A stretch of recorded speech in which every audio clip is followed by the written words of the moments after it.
Hello, good evening, and welcome. It's it's 7 o'clock here in the UK, and welcome. We supposed to have Angela Roth on, and we're going to talk about emotional eating tonight. So I'm just waiting for her to come on. Hopefully, she'll be on in a minute. And anyway, don't forget, guys. Um, if you've got any messages, make sure that you message us. If you've got anything to say, then please do. I'll be grateful for that. And also, welcome. And if you want to be on the show, please contact us and we can do what we can to see if we can get you in. There you go. So we're just waiting now, and hopefully Angela won't be that long.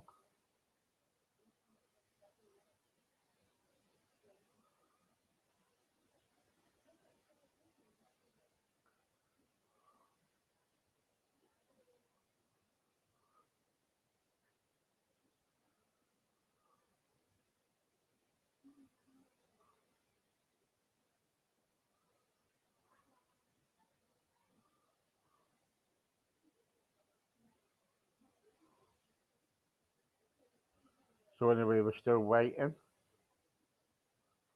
and shouldn't be long now.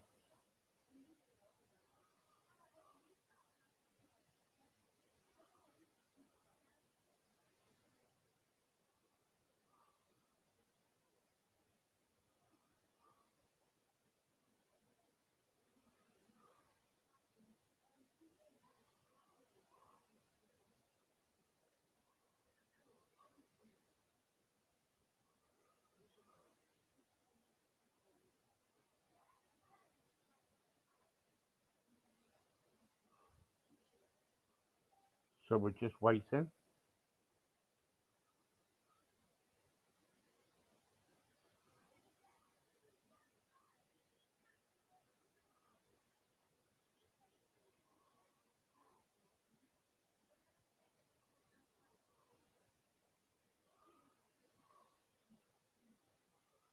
Um, we're just waiting at the moment, and to see what happens.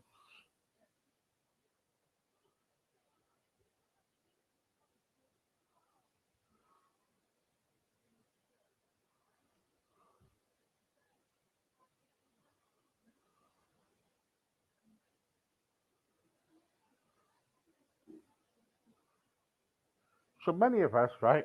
I'll start, then probably she will, Angela will probably join in if she does. Um, Many of us, we, kind of like eat because sometimes we feel so emotional, we feel down, low, we feel depressed and so on. And sometimes it's very difficult when we're in the moment where we kind of got the world on top of us and got all the problems around us that we just want to eat, eat, eat, just to take that boredom away or take to take that anger away from us because more that we eat, more that we worry, the more that we eat. It's a true fact. And that's what usually happens with emotional eating. So there are several key pointers to this. If you answer yes to any of them, the chances are you are emotionally eater to what extent will be shown by how many times you say yes. So, do you find yourself thinking about the next meal will be when you haven't even finished the meal you're certainly eating, right? Currently eating. So, do you think about the next meal while you haven't had the meal so far that you're supposed to be eating? So that's number one. Do you ever crave foods which have a high fat, sugar, or salt content? Do you ever crave foods which have an high fat, sugar, or salt content? Can you eat past the point of salty? In other words, can you continue eating when you know you're already full? Sometimes to the point of discomfort. Do you always feel like you need a pudding to finish your meal off? Sometimes I like a good ice cream. Um, don't I? No, no. Okay.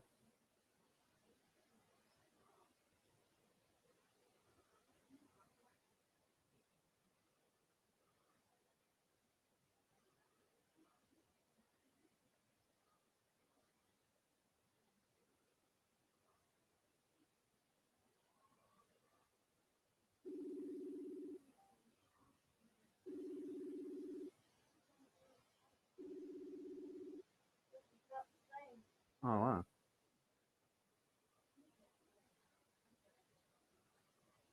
Okay. Sorry. Um, you have to tell it to click on and click back up again.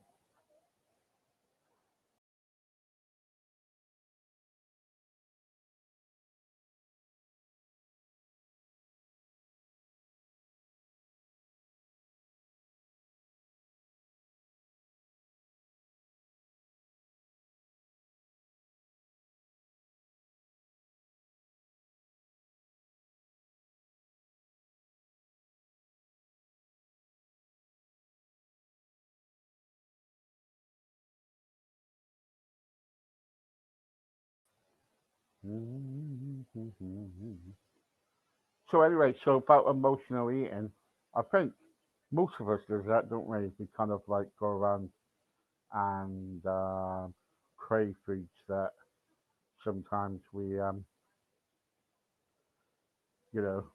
want, and sometimes we can't have, um, and it can be really difficult.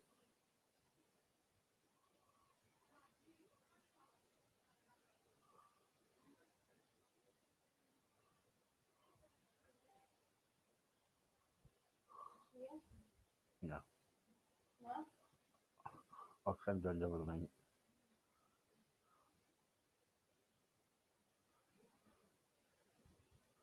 Mhm.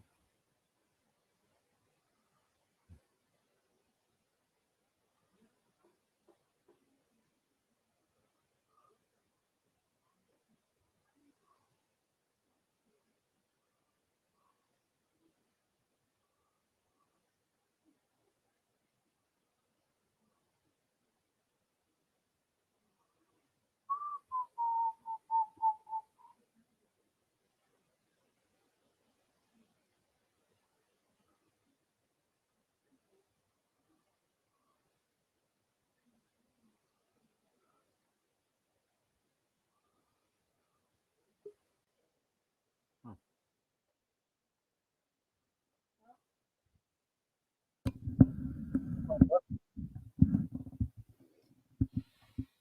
Did you have problems getting on? Yeah, that's happened last time as well. The link sort of sends me to the backstage, and I sit there. Right. Hi. Hi. Don't worry about it. Don't worry. Okay. Anyway, thank you very much for. Oops. Thank you very much for coming back on.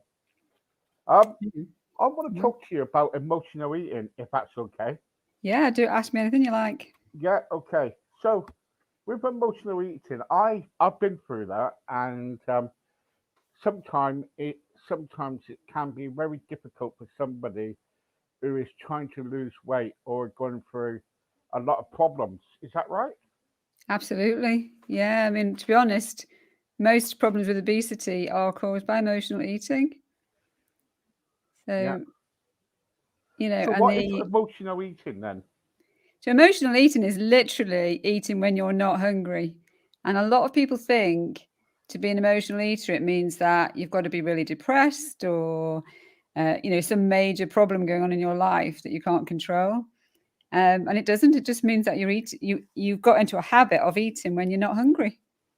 Mm. So, So how do I know if I'm an emotional eater? so there's lots of tests actually. There's if on the website there's a sort of a list. So there's lots of little things you can check. One, for example, are you always thinking of your next meal, even though you haven't finished eating the meal that you're already eating? Do you feel that you haven't really finished your meal unless you've had a pudding? Do you find yourself kind of craving sugary, salty, sort of fatty snacks at odd times? Do you find yourself eating, when you drive in a car and sometimes you realize that you've been driving about 20 miles and you don't even know, Yeah, yeah. you don't remember that you've actually driven that bit. Well, emotional eating is very, very similar. You can find yourself halfway through a packet of crisps. You don't even remember really why you picked it up. You just did, and then Well, it's things like, comfort, isn't it? Yeah. yeah, exactly. And then literally emotions can be, feeling depressed and sad and tearful and all those kind of things. But there can be things like just an emotional state or a physical state. So it could be that you're cold. That was a really, really big one for me. If I was cold, straight to the biscuit tin. And you Yeah. wouldn't think that was an emotion, would you? No, You but it just is though, isn't it? exactly. And because it makes you feel something. So an emotion is something that makes you feel. So being cold makes you feel a bit vulnerable and a bit kind of like you need a hug. And the biscuits for me was giving myself a hug to warm myself up. Right. Okay. So when so because um, I I don't know if you know, but I've just written a book, and in my book it's all about emotional eating, what I went through, and my book came out yesterday, and in it it's got quite a bit about it, what happened used to me, because I used to could sit down and watch television, and next minute I could pick up a bag of crisps or a bar of chocolate or whatever. Yeah, and you just like without even thinking about it, really, just That's it. Yeah, yeah, yeah, just habit. yeah, yeah. So so how do we, right? How do we break free from that? Most emotional eating, believe it or not, comes from things that happened when we were a child.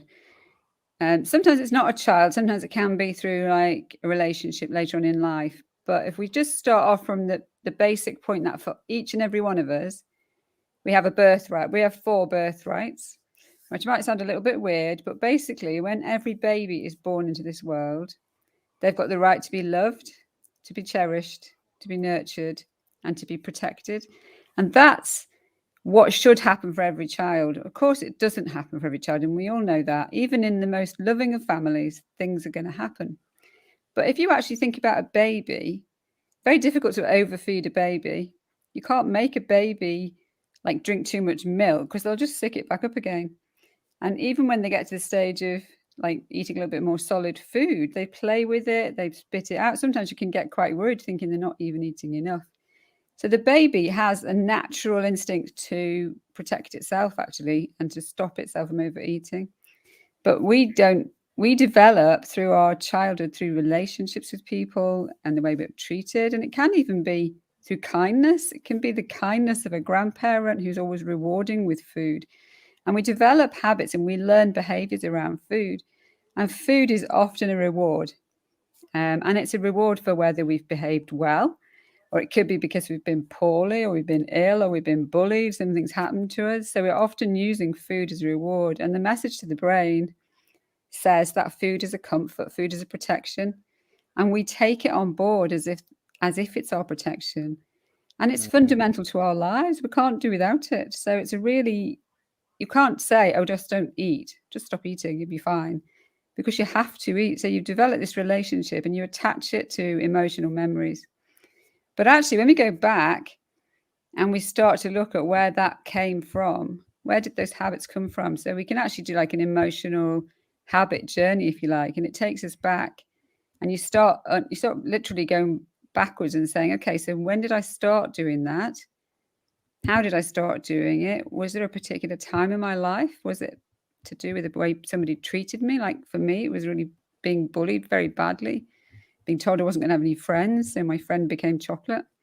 And it's different things for different people. But once you actually uncover the reason why it started in the first place, you can actually do something about it. It's a learnt behavior. And you can get rid of that learnt behavior and you can unlearn it and start putting new behaviors in place. But not silly ones like, oh, put some carrots in your fridge and have them instead of chocolate. Because when you're feeling in a rubbish place, the last thing you want to do is go and eat carrots. Yeah, yeah, yeah, You know, but that's what you get, don't you, from people? That's what you, yeah, yeah. you know, oh, You we'll know, go for a run. I've met lots of people who said about carrots and all sorts. You know, even an ITV chef even said something to me about it. But you know, but the trouble is, we come up to Christmas now, right? And in January, you know what happens in January? Everybody wants to go on a diet, don't they? And what happens if we tried every new diet or every diet and every, it just seems to be no good. It fails every time. What do we need to do?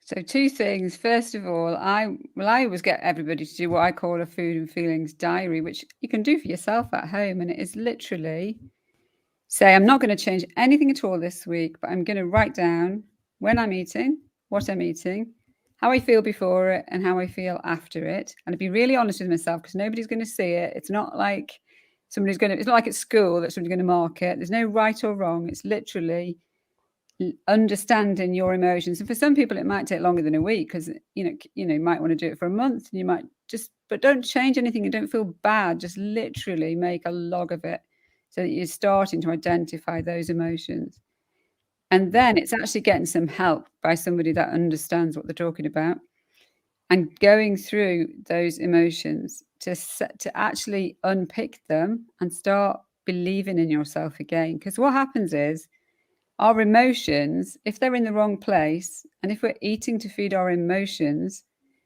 then the food that we eat will fuel those emotions and they'll fuel the negative emotions because we feel guilty afterwards, don't we? We feel rubbish yeah, yeah, and you feel like a failure. But what yeah. we I've need to been there. do, Yeah, yeah, yeah, yeah, so actually what we need to do is start to let go of all of that because actually it's not true. It isn't, it is nobody's fault when they struggle with obesity. It's mm, learnt behaviors and it's coping mechanisms that they've developed early on in life. It's not a blame thing and it should never be classed as a blame thing. But It's actually, if you look on the flip side of things, yeah. I remember when I went to this morning and I mentioned it on this morning. We are the only ones who put the food in our mouths. So do you think we need to blame ourselves sometimes? Not at all, because what happens, as I say, what happens is you've got the emotions, the negative emotions, which make you fuel with the wrong foods. But those wrong foods make the emotions, it's like a vicious circle. Once you understand the emotions, what happens is you start putting the right food in your mouth, and the right food starts to fuel the right emotions. And so the circle gets changed. So it's actually having the right kind of help instead of having somebody telling you, oh, stop eating so much, or go on go and join the gym, or and they come out with these strict diets which do far more harm than good because they affect our bodies and our metabolisms and they slow our metabolisms down. So there's Yeah, lots and lots of myths out there that need to be yeah. banished and got rid of. But Well, it is not your fault, believe me. there's one myth here, and it says, and actually you wrote it down in your blog. It says here, or on your website, you think you're eating healthy means you must live on salad. Now, everybody says. I remember people used to say to me, "Steve, salad is good for you, right?" Do you think we need to live on salad? Absolutely not. No, so that's one of the again the myths really around dieting. You get this idea in your head, don't you? Going Mm, on a diet, I better go and stock up on the salad. So you fill your fridge with the salad, because that's what you think healthy living is all about. The trouble is, what we do when we go, it's not that salad's bad for you. Vegetables and fruits are really, really good for you. But what we need to make sure is that we're giving our bodies the right fuel to work. And so many of these low calorie diets that we've been lied to about, really, to be honest, because the evidence is all there, has been there for years. When you go on these low calorie diets, our metabolism slows down, our body slows down. And so actually what happens is when you come off that diet and you start putting weight back on again, because your metabolism has slowed down, you tend to put weight on faster.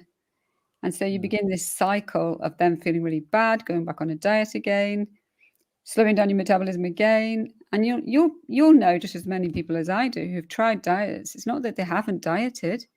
They dieted for years. They've been following every blessed thing that they can try to find. But unfortunately, it's slowed their bodies down, and it often makes people insulin resistant, if you know anything about insulin. Yeah, I have it. Yeah. So it makes the body. It means that the body's hormones are all out of balance, and so it becomes increasingly more difficult to lose weight. And so when somebody goes on one of those diets, usually it works well to start with. It appears to work well, I should say, because they do lose weight. But unfortunately, that's not weight that they can keep off because they haven't changed the reason why they gained weight in the first place. Correct. That's the bit that needs to change. When that's changed, everything else falls into place. Yeah, well done. Now, I also saw on your website, um, you said you think that going through the menopause will stop you from losing weight. A lot of women do think that. So there's a heck of a lot of Facebook groups out there about finding it difficult to lose weight. Menopause will stop you from losing weight. So if you go through a menopause, that will stop you from losing weight with it. No. So what it's saying on the website is that that might well be one of your thoughts. That's one of the things that you're telling yourself because you've read it. Yeah. You've heard it. Oh, don't worry, it's your menopause. That's why you're not losing weight. Yeah. Okay. So what happens if we kind of like spend a fortune on like diets or pills, and whatever, what do you think is the right way to lose weight? So it's actually going back to proper whole food. So a lot of us have eaten sugar is a big thing. A lot of us have eaten too much sugar over the years. A lot of us were sold it. I mean, I remember my mum, giving us rosehip syrup because it was full of vitamin C, but it was full of sugar too. But it was supposed to be healthy. So of course immediately as a young child, you're getting used to this sweet, tasty sort of thing that you think is healthy.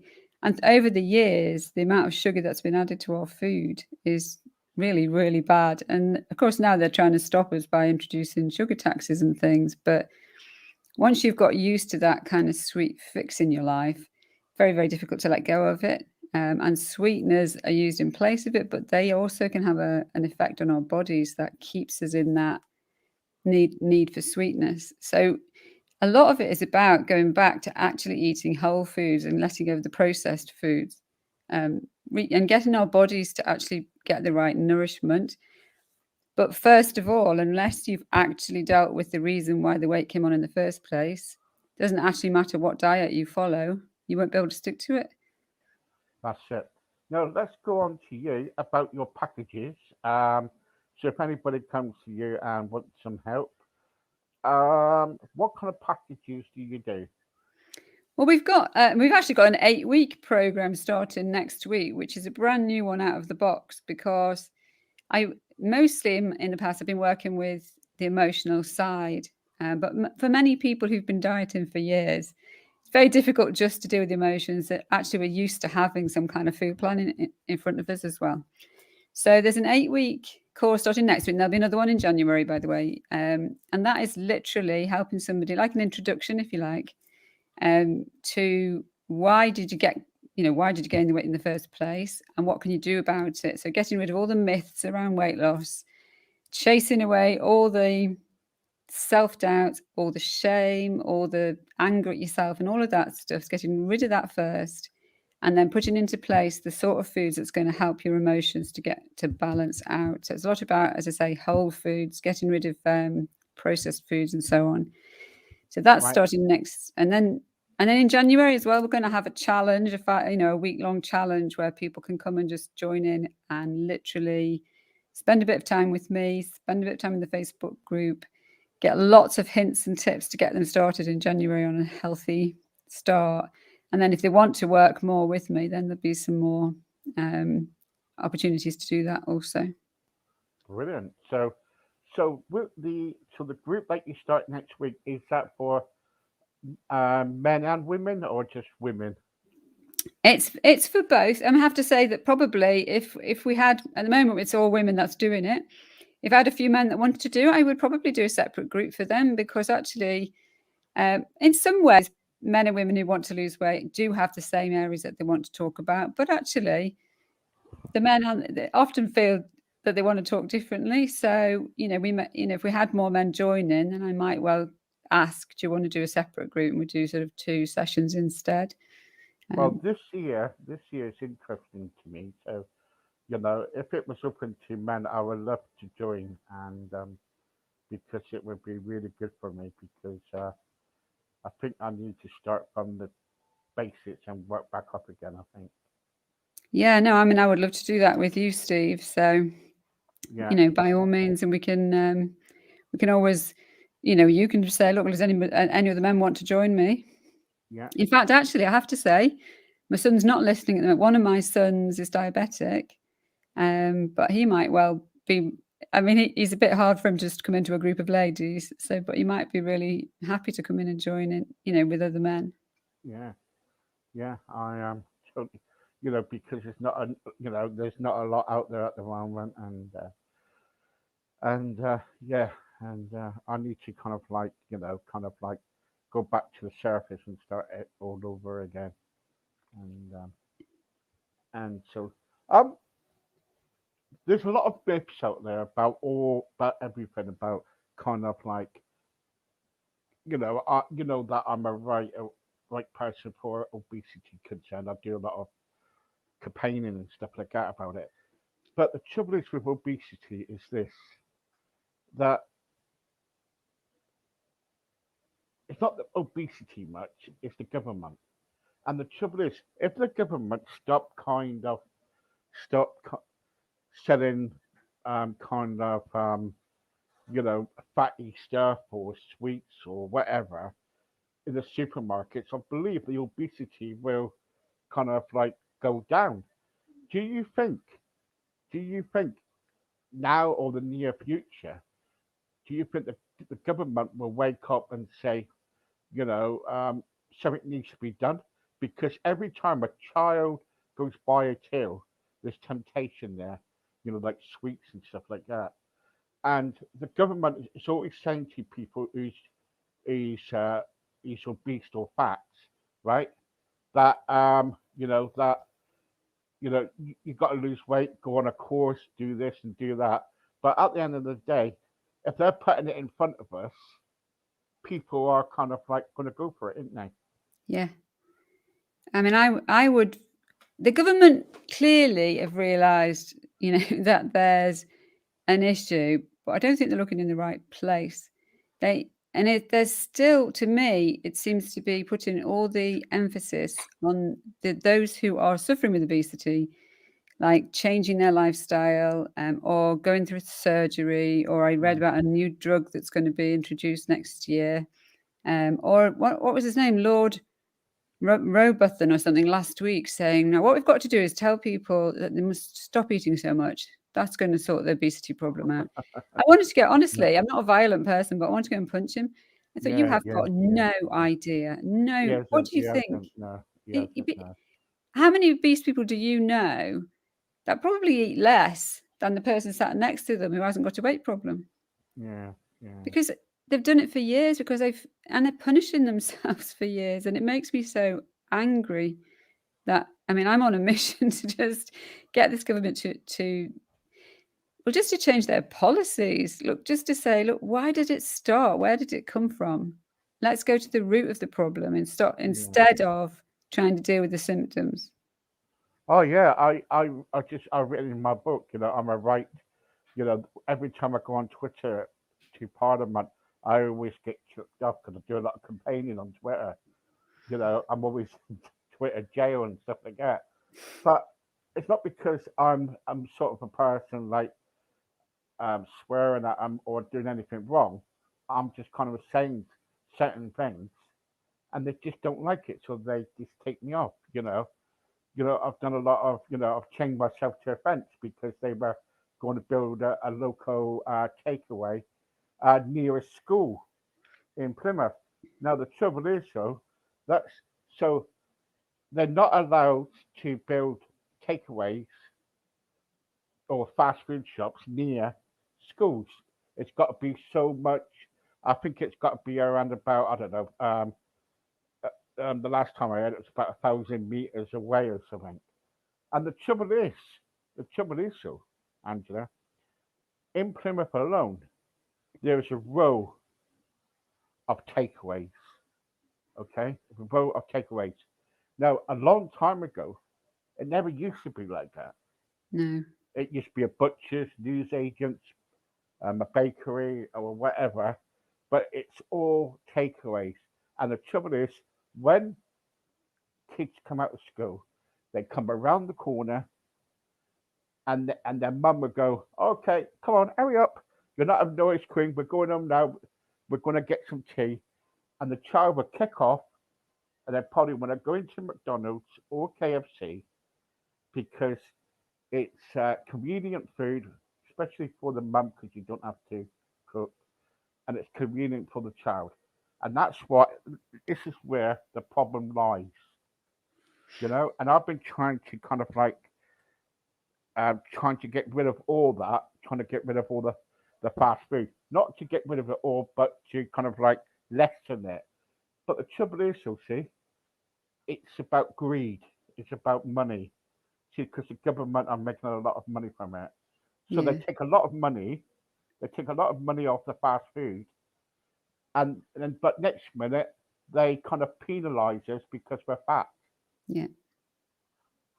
Yeah, that's and if you look at it, well, if you looked sort of 50 years ago, like you say, there would be none of these things around. No. And actually, if the child came home from school and said, "Oh, I'm hungry," mum would say, "Well, your tea's going to be ready in an hour. So Yeah. you're not having anything Yeah. now because it will spoil your appetite."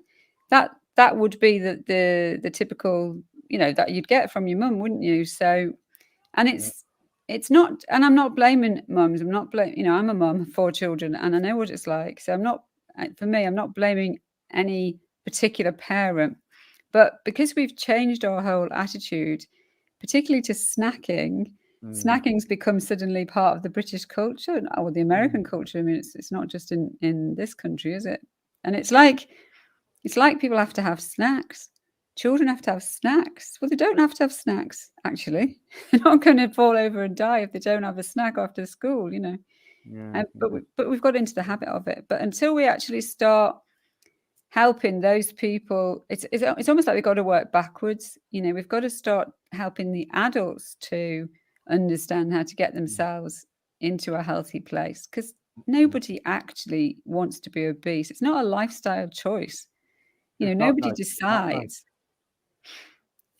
And it's just until we actually help people to actually say, right, okay, I don't want this for myself. How can I get out of it? And once they start to realize there's a way out of it, then what happens is you begin to think, well, I don't want my children to go down this route. I don't want them to suffer the things I've suffered, or my grandchildren, because it could be your grandchildren that looking backwards. And you begin to realize, when you realize you can change it for yourself, then you start thinking, well, what habits am I putting into my children then that I picked up? Because you start to identify it. I mean, it's happened to me. I've got one little granddaughter, and you're thinking, hang on a minute, what messages am I giving here that I've adopted?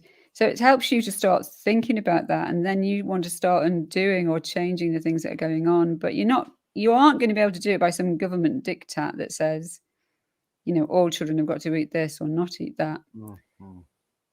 I don't know. I don't know. You get these chefs, right, and they go on and make these um programs, and they go and you can see it. I'm not going to name them, because I don't get told off. But they these certain chefs that go on and they say about school dinners and all that lot, and next minute, right, you don't hear from them again. You don't hear from them.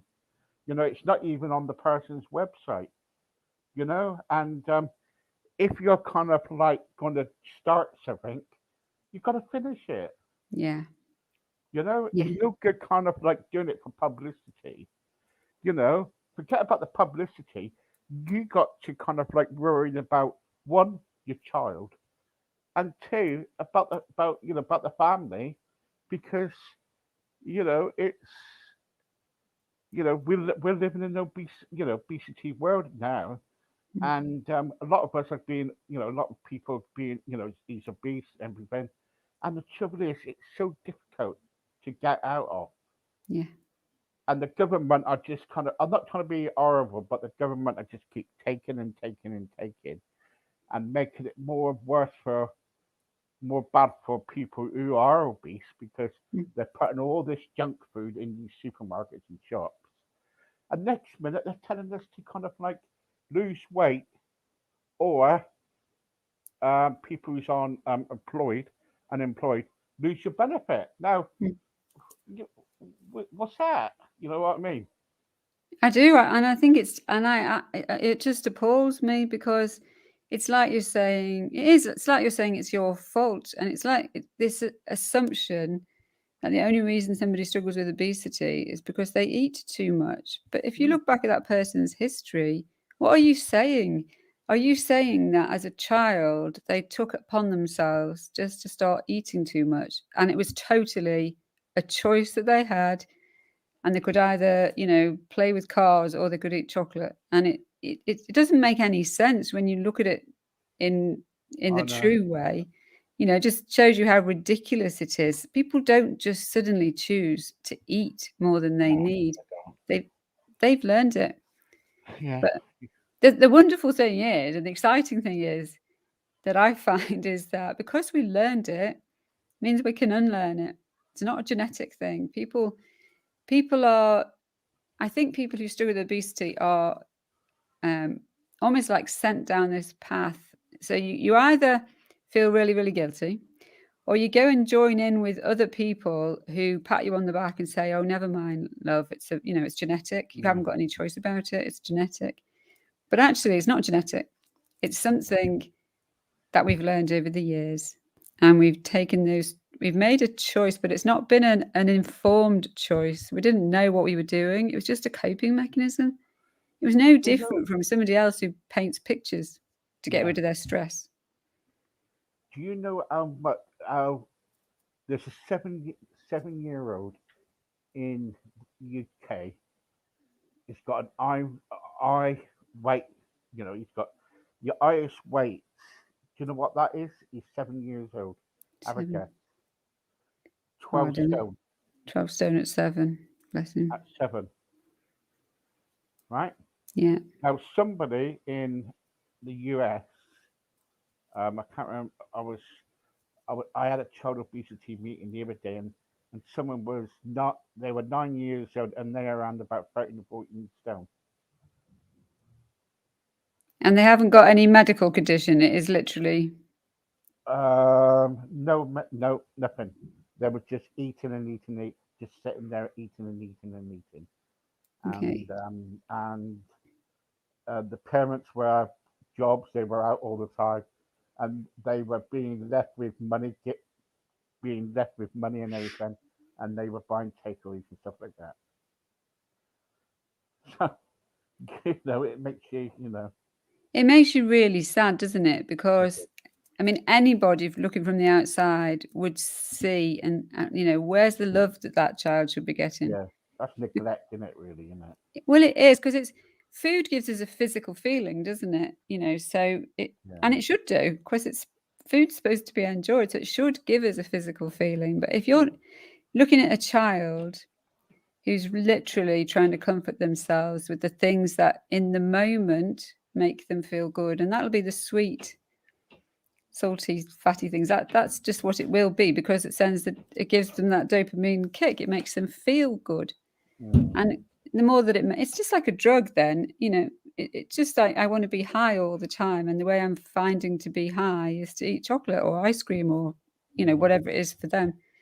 And that is neglect, and it is actually where that child's substituting the love that they should be getting. Yeah. Angela, thank you as always. That was really, really good chat about, we can't change, we can't change the world, but we can do it a bit by bit, Yeah.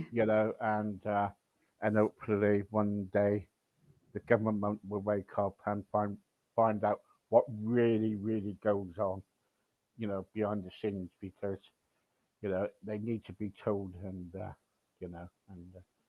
they need to have their eyes open wide, put it that way. Well, they do, and I'll be like you, Steve. I'll be out there doing my very best to get them to sit up and listen. Yeah, thank you very much for that. Angela, thank you for waiting, and see you again very soon. Yeah, And thank you very much, and have a good evening. Thank you. you too. Thanks. Nice to talk to you again. Thank you. Bye bye. Bye.